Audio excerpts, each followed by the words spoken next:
Hotel fam, this is YG and the Black Onyx back at y'all again. Like I discussed in my last video, I was gonna go with y'all over this book called The Destruction of Black Civilization. You know, just to introduce y'all to it in the first video. This video I'm finna go into it. I'm gonna start y'all off with the preview. This starts at page 17 all the way to page 43. So 17 to 43. So y'all gonna have to bear with me on this one. But yeah, this is just a preview. Yes, the preview of this motherfucker, and it gets deep. So bear with me. Open your minds. If your mind ain't open, then you ain't ready to hear what's finna be dropped. So I suggest you be prepared, because this is factual shit. Nothing watered down. This is straight real. So fuck it. Let me go into it. So, the preview. This work is a summary of the 16 years of research and field studies which were intended for a 2-volume history of the African people.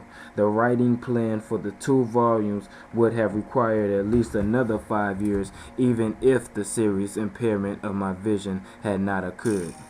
In the meantime, there had developed an urgent need for the results of my research, which concentrated on crucial areas in the history of the blacks that had been either unknown, known, and misinterpreted, or known but deliberately ignored. My own history classes were only a part of the rebellion against the only kind of textbooks available. It was a general rebellion against the subtle message from even the most liberal white authors and their Negro disciples that you belong to a race of nobodies, you have no worthwhile history to point to with pride. But we know that's a damn lie. So let's go in to the second paragraph. The destruction of black civilization, therefore, could not wait another 5 years just to be more detailed, impressive, or massive in scope. For reinterpretation of the history of the African race could be compressed into a small work for background reading, and so that the black John Doe, cab driver or laborer, and Jane Doe, housemaid or waitress, as well as college students and professors, could read and understand the message from their forefathers and foremothers. Page 18. Fuck this, let me go and cut the damn music down and shit. It's starting to get a little distracting. Okay. Page 18. Origin and development of the study. In a small town surrounded by cotton fields in South Carolina, a little black boy in the 5th grade began to harass teachers, preachers, parents, grandparents with questions which none seemed able to answer.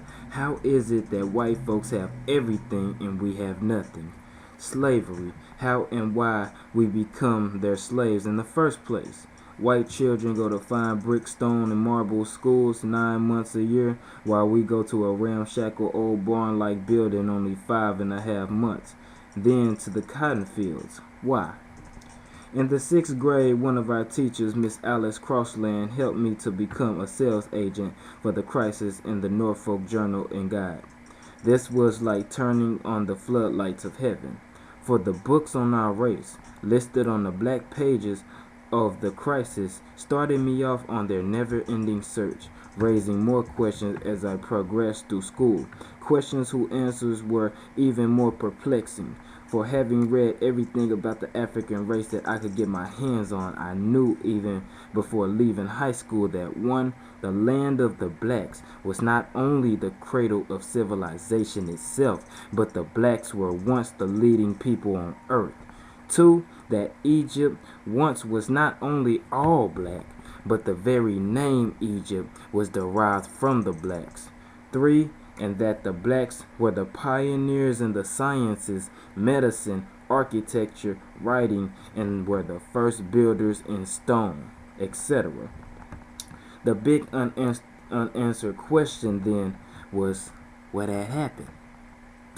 How was this highly advanced black civilization so completely destroyed that its people in our times of today and for some centuries past have found themselves not only behind the other peoples of the world, but as well the color of their skin, a sign of inferiority, bad luck, and the badge of the slave, whether bond or free?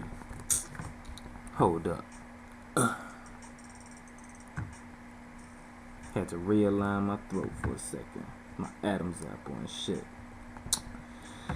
So the big unanswered question then was, what had happened? How was this highly advanced black civilization so completely destroyed that its people in our times and for some centuries past has found themselves in 40? Okay. So bad luck and the badge of bond of the free. Okay.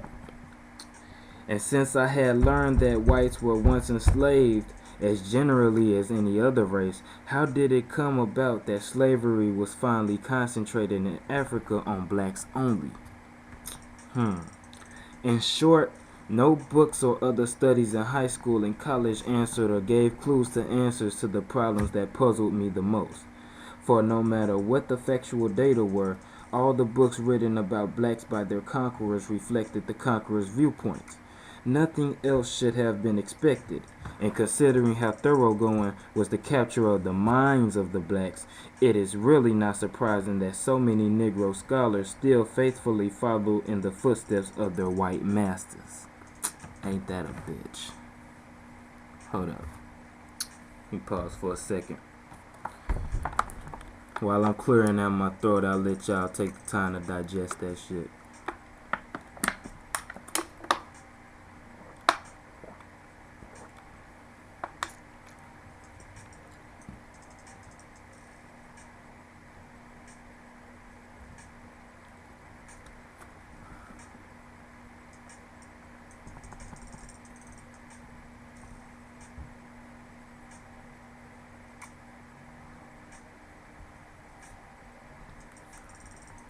Yeah, my throat tripping, y'all.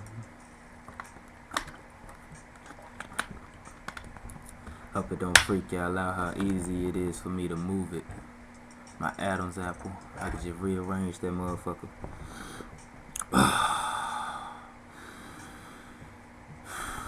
I should probably light another incense. But anyway, I was convinced that what troubled me and what I wanted to know was what troubled the black masses and what they wanted to know. We wanted to know the whole truth, good and bad, for it would be continuing degradation of the African people if we simply destroyed the present system of racial lies embedded in world literature, only to replace it with glorified fiction based more on wishful thinking than on the labors of historical research. My inquiry, therefore, was concerned with black civilization alone, what the blacks themselves achieved independently of either Europe or Asia. This was an entirely new approach to the study of the history of the blacks. It meant, first of all, segregating traditional African institutions from those later influenced by Islamic Asia and Christian Europe. In this way, and in no other, we can determine what our heritage really was, and instead of just talking about identity, we shall know at last precisely what purely African body of principles, value systems, or philosophy of life gradually evolved from our own forefathers over countless ages. And we will be able to develop an African ideology to guide us onward. In other words, there can be no real identity with our heritage until we know what our heritage really is. It is all hidden in our history, but we are ignorant of that history. We have been floating along, basking blissfully in the sunny heritage of other peoples.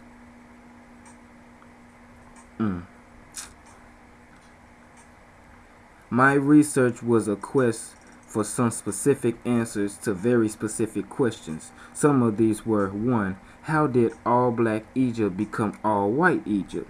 Note at this point that mulattoes were classified as white in Egypt, all in North Africa and the Middle East. a fact that still confuses blacks in the United States, where the very opposite